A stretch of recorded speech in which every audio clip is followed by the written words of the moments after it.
Ravi de vous retrouver pour cette grande session d'information. Bienvenue sur Gabon 24. Et tout de suite, les titres.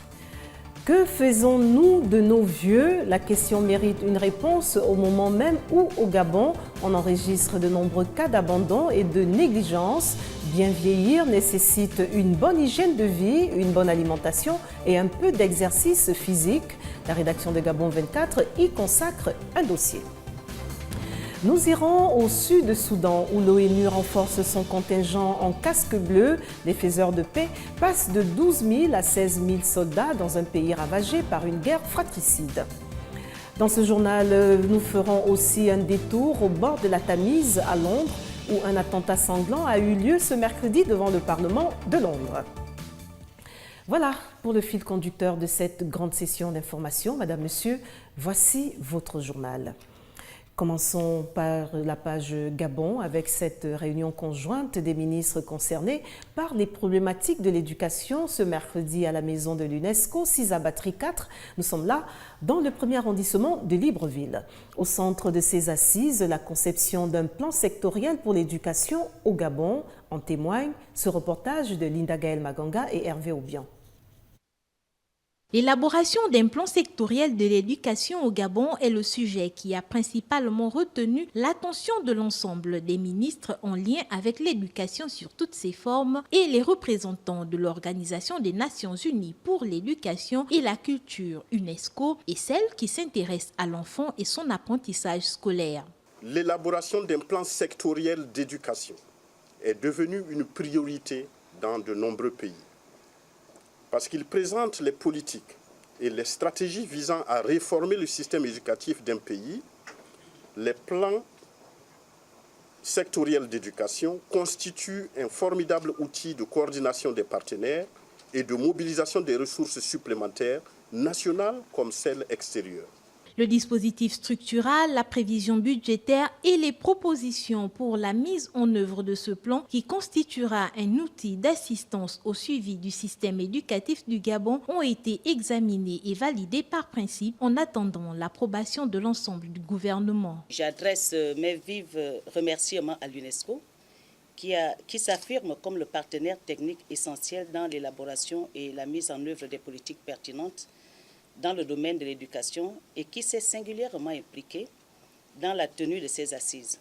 L'engagement continu et résolu de Monsieur le Président de la République, chef de l'État, son Excellence Ali Bongo Ondimba, à assurer une éducation de qualité pour tous et à promouvoir l'égalité des chances, nous impose des propositions pertinentes et des objectifs clairs. Le plan sectoriel qui est en cours d'élaboration est prévu s'achever en 2018 pour un montant global d'environ 300 millions de francs CFA. En bref et en images, avec la fin ce mardi des inscriptions des participants à la phase citoyenne du dialogue politique, ouverte le week-end écoulé au stade d'Angondje, au nord de Libreville. Les enregistrements ont eu lieu sur place et en ligne, avec les recours qui sont donc chiffrés à plus de 887 associations et groupes venus de tous les horizons de la société qui ont été dûment enregistrés, dépassant ainsi les attentes des organisateurs, une affluence qui témoigne d'un engouement des Gabonaises et Gabonais pour le débat d'idées. J'en viens à présent à notre dossier du jour qui porte sur la gériatrie. Parlons tout d'abord de prise en charge des personnes âgées. Allons au centre de gériatrie de Mélène, dans la périphérie est de Libreville, au 5e arrondissement, où une équipe de Gabon 24 est allée s'enquérir de la prise en charge des pensionnaires du centre de gériatrie. Actuellement, avec un peu plus d'une cinquantaine de pensionnaires, le centre de gériatrie de Mélène tente malgré tout de remplir sa mission en dépit de sa bonne volonté. L'institution est confrontée à certaines difficultés, notamment la capacité d'accueil réduite face à une forte demande d'intégration, le suivi médical saisonnier, la rareté des dons et l'abandon des pensionnaires par leurs proches. Ici, les valeurs de solidarité, de partage et d'amour abondamment consacrées par la loi fondamentale de notre pays doivent plus que jamais sous-entendre les rapports avec ses compatriotes. Selon la Banque mondiale au Gabon, les personnes âgées de 65 et plus comptent aujourd'hui 47 472, ce qui représente plus de 5% de la population. Poursuivons notre dossier du jour en nous intéressant cette fois-ci à l'hygiène alimentaire des personnes âgées. Si la gériatrie est une spécialité médicale qui consacre aux personnes âgées, elle s'intéresse aussi à leur nouveau mode de vie. Au Gabon, le service de gériatrie de Mélène compte un nombre important de personnes du 3e âge. Alors, comment se fait l'hygiène de ces personnes dites vulnérables? Les éléments de réponse dans ce constat de Gabriel Ratanga, Jospin Bombadianga. Bien vieillir sans pathologie ni handicap en maintenant ses facultés physiques et cognitives est une véritable gageure pour la médecine qui préconise une hygiène alimentaire aux personnes âgées. Fruits, légumes, poissons et de l'eau sont des aliments de base pour ces dernières. Mettre en place des stratégies pour entretenir ces personnes, organiser des activités pour les éveiller, diversifier leur alimentation, sont autant de dispositions prises au centre gériatrique et de gérontologie de Mélène pour un bon traitement des personnes âgées aussi capricieuses soient-elles. C'est un service qui s'occupe des personnes âgées. L'alimentation des personnes âgées, nous avons un traiteur qui nous livre le repas le matin avec leur petit déjeuner, à midi, le déjeuner et le repas du soir. Le rôle à jouer de la nutrition s'avère important car elle représente l'un des facteurs modifiables les plus accessibles pour moduler le vieillissement et surtout permettre la prévention du mauvais vieillissement par des stratégies ciblées, au premier rang desquelles l'identification des patients à risque de pathologie nutritionnelle. Le plus souvent, la majorité des personnes âgées qui viennent ici, il y a d'autres qui, quand ils arrivent, ils ne savent pas qu'ils viennent au service de gériatrie. Ces personnes âgées font des dépressions. Ils font des dépressions, parfois c'est des dépressions que nous n'arrivons pas à gérer. Les parents partent et là nous enregistrons maintenant les cas d'abandon. Le service psychologique est là, nous les prenons en charge. On essaie un peu de faire ce qu'on peut faire de notre mieux. La présence de parents est très importante. Dans tous les cas, l'hygiène alimentaire des personnes âgées devrait s'accompagner d'assistance parentale et d'affection car le contraire entraîne très souvent à la dépression. Et pour clore ce dossier, jetons un regard sur l'activité physique pour le 3e âge, d'où cette interrogation. Est-il possible de pratiquer du sport pour les personnes du 3e âge? La réponse à cette question est affirmative si l'on en croit les coachs sportifs.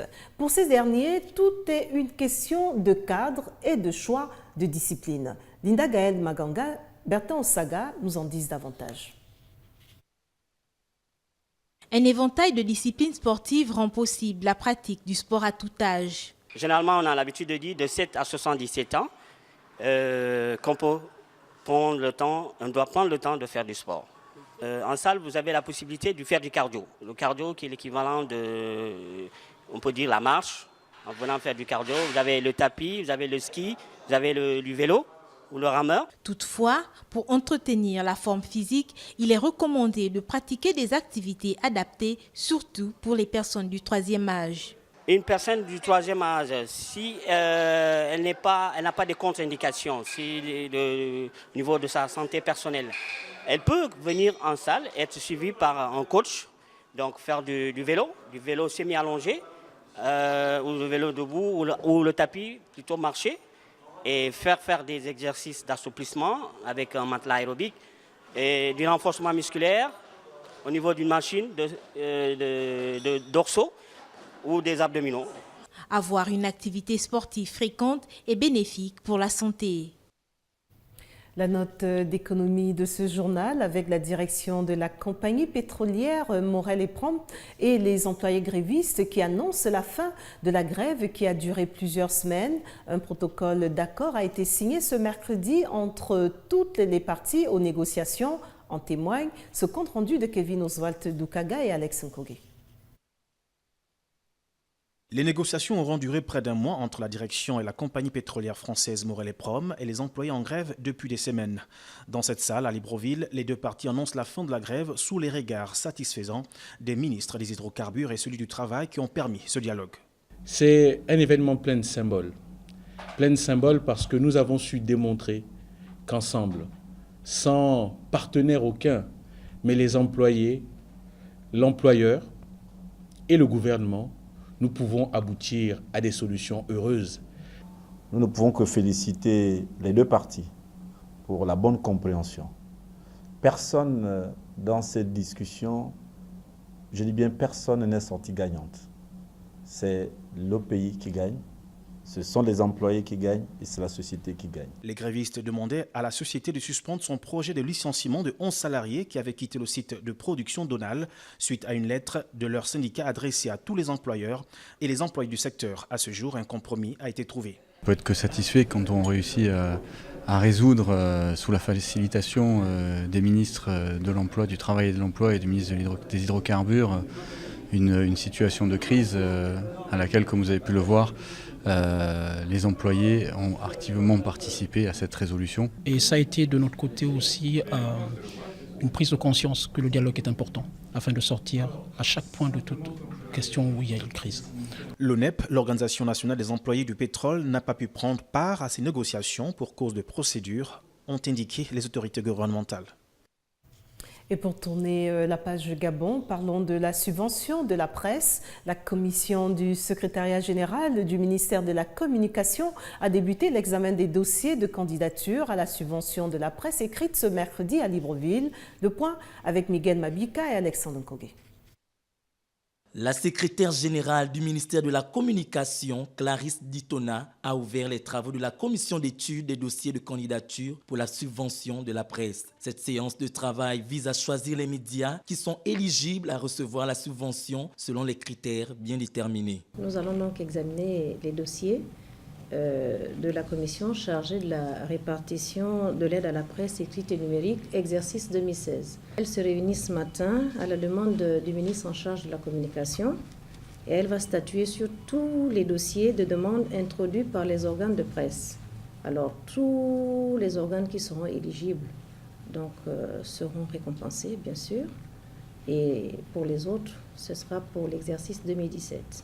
55 dossiers, dont 18 de médias en ligne et 37 de presse, devront être examinés. Les commissaires ont exactement 10 jours pour livrer au grand public la liste des médias en ligne et presse qui ont été sélectionnés pour recevoir la subvention. Cette dernière a été lancée en 2005. En 2015, le Parlement a voté en hausse la subvention qui sera élargie aux médias audiovisuels. Mais ceux-ci devront, semble-t-il, attendre la mise en place du nouveau fonds alimenté par la redevance audiovisuelle, conformément à la nouvelle loi.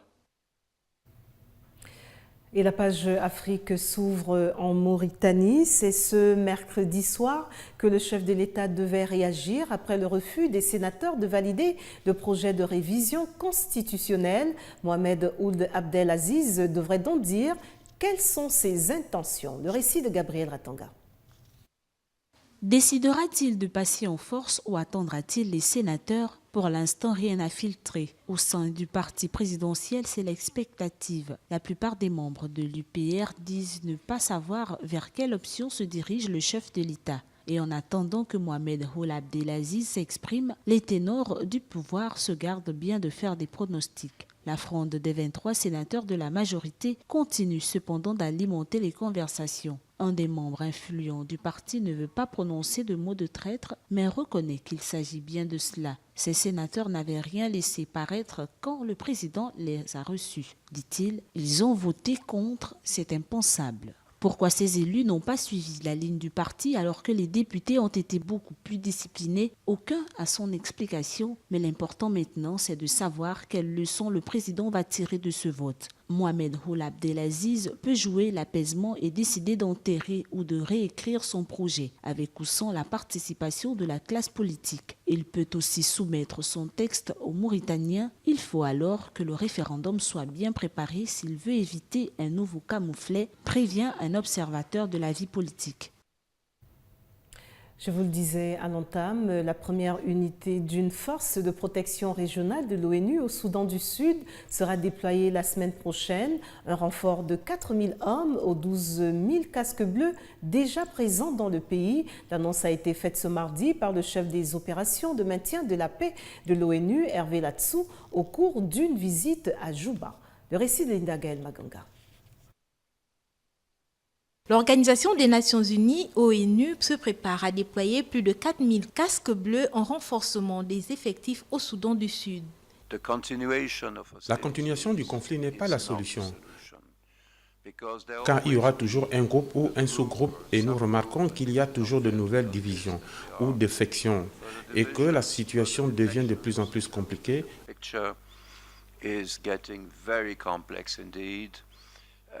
Alors on ne peut pas espérer que la solution passe par l'emploi des armes.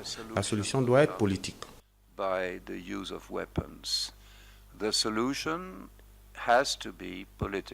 La situation d'instabilité aggravée par les conditions de vie difficiles justifie l'urgence d'envoyer des hommes pour aider et assister les personnes en besoin d'assistance dans ce pays.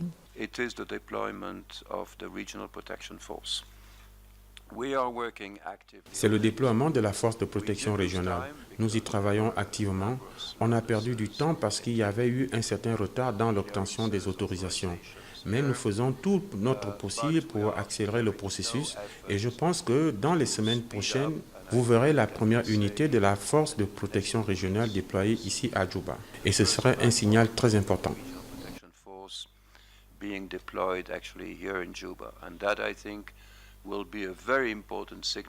Selon les représentants des opérations de maintien de paix, le Soudan du Sud subit actuellement les conséquences de plusieurs années de combats qui ont empêché le développement des activités telles que l'agriculture et l'élevage.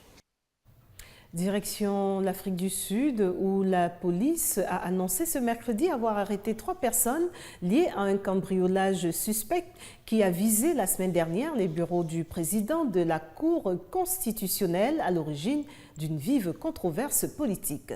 Gaël Mapessi s'en fait l'écho. Samedi, des malfaiteurs ont visité les bureaux à Johannesburg du premier juge du pays, Mogweng Mogweng, et emporté 15 ordinateurs contenant, selon les autorités, des informations sensibles sur 250 magistrats sud-africains.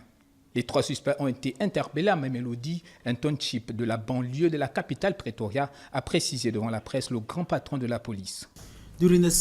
Au cours de la perquisition, 3 hommes ont été arrêtés en raison du cambriolage dans le bureau du premier juge du pays afin de permettre une enquête plus approfondie sur la question.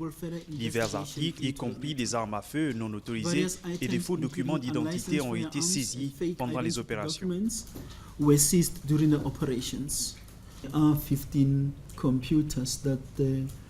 Il y a 15 ordinateurs qui ont été volés et c'est à nous de travailler dur pour s'assurer qu'ils sont récupérés. Quant à l'information détaillée qui est stockée sur ces ordinateurs, ce n'est pas à moi d'en parler.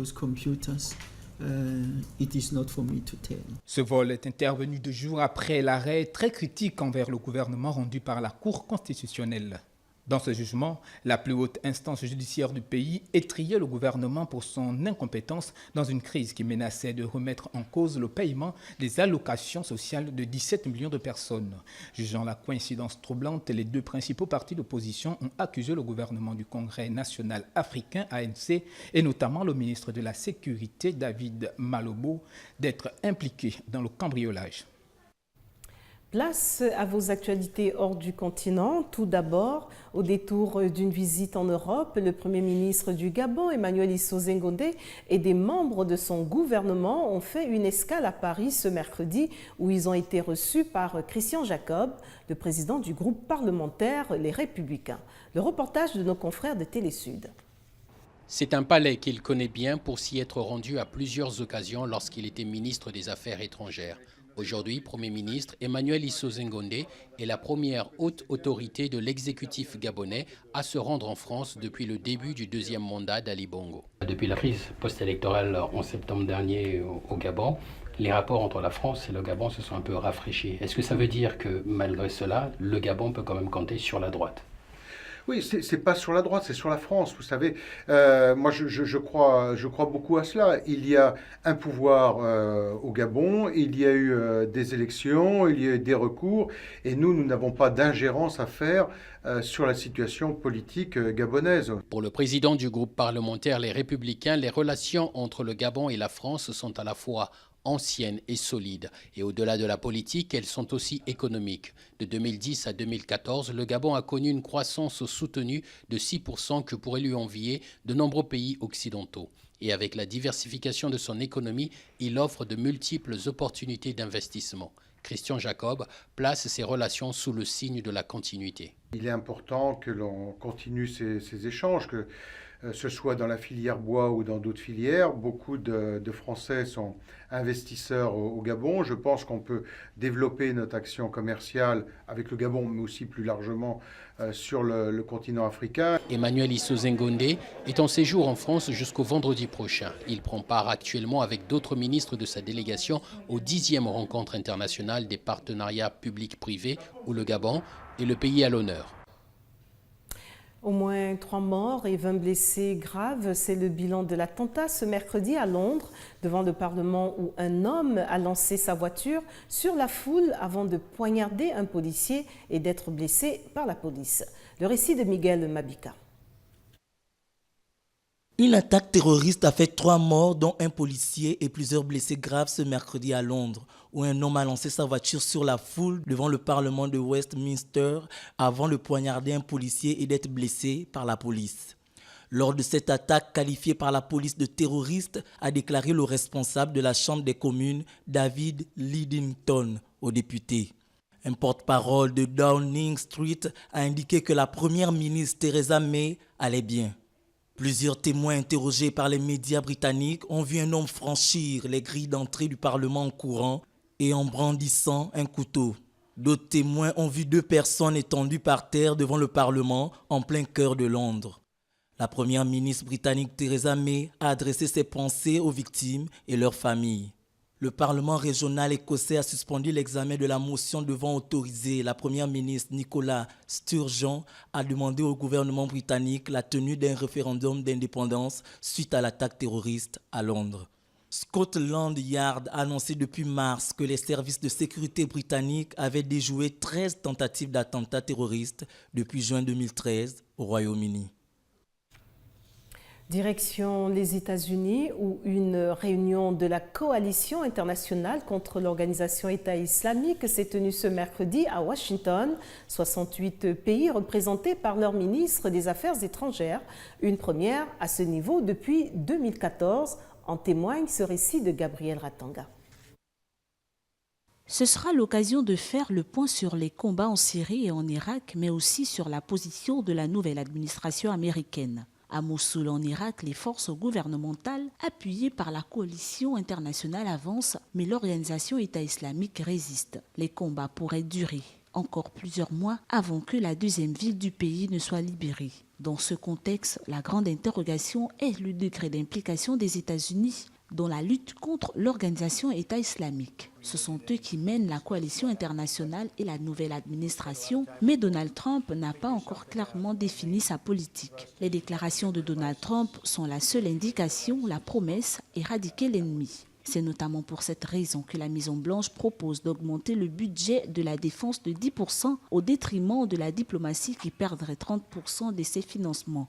Les dossiers de l'accueil des réfugiés et les restrictions de visas souhaitées par le président américain ne sont pas inscrits au programme officiel, ni la toute nouvelle règle qui oblige les voyageurs en provenance de 8 pays arabes, des alliés des États-Unis, à laisser leurs ordinateurs en soute. Les discussions en coulisses seront certainement intéressantes. La réunion de Washington sera donc pour les partenaires des États-Unis une occasion de faire le point. Elle interviendra aussi à la veille de nouvelles négociations à Genève entre le pouvoir syrien et l'opposition. Et puis, sport, football, et c'est en Côte d'Ivoire. Le nouveau sélectionneur de la Côte d'Ivoire, le Belge Marc Wilmot, entend bien faire du 11 ivoirien une équipe qui a envie de gagner à nouveau. Il a fait savoir ce mercredi lors de sa première conférence de presse à Abidjan. Miguel Mabika s'en fait l'écho. Le nouveau sélectionneur de la Côte d'Ivoire, le Belge Marc Wilmot, entend bien être le seul patron à bord, a-t-il affirmé mercredi, balayant toutes les questions sur la pression ou l'environnement parfois difficile en Afrique. Alors, si vous me demandez pourquoi je suis venu ici, je suis venu pour construire quelque chose, un projet, et je suis certain d'une chose, il y a beaucoup de talent en Côte d'Ivoire, il y a beaucoup de jeunes, et j'aime lancer les jeunes. Wilmot a signé mardi un contrat de 2 ans courant jusqu'à la CAN 2019 avec une option supplémentaire pour 2 ans jusqu'à la CAN 2021 en Côte d'Ivoire. Vous avez une génération exceptionnelle et que maintenant on est un peu dans un trou, comme on était avec l'équipe belge. qui pendant 12 ans, on n'avait pas eu de tournoi. Et il fallait remettre des choses en place. Donc je peux m'appuyer sur une certaine expérience et aussi avec quelques personnes qui viendront m'accompagner pour faire de cette équipe de nouveau une équipe qui a envie de gagner. Ancien attaquant international de renom, Wilmot vit avec la Côte d'Ivoire sa première expérience africaine. Le rappel des titres avant de refermer cette grande session. Que faisons-nous de nos vieux? La question mérite une réponse au moment même où on enregistre au Gabon de nombreux cas d'abandon et de négligence. Bien vieillir nécessite une bonne hygiène de vie, une bonne alimentation et un peu d'exercice. La rédaction de Gabon 24 y a consacré un dossier. Nous étions au sud-Soudan où l'ONU renforce son contingent en casque bleu. Les faiseurs de paix passent de 12 000 à 16 000 soldats. Les faiseurs de paix donc passent 12 000 à 16 000 soldats dans un pays ravagé par une guerre fratricide. Et vous l'avez vu aussi, des tours au bord de la Tamise à Londres où un attentat sanglant a eu lieu ce mercredi devant le Parlement de Londres. Voilà, Madame, Monsieur, tout ce qui a retenu notre attention pour cette grande session d'information. Au nom de toute l'équipe, merci pour votre fidélité. L'information continue sur Gabon 24, mais en attendant, n'oubliez surtout pas que quoi qu'il arrive entre-temps, gardez le sourire. Au revoir.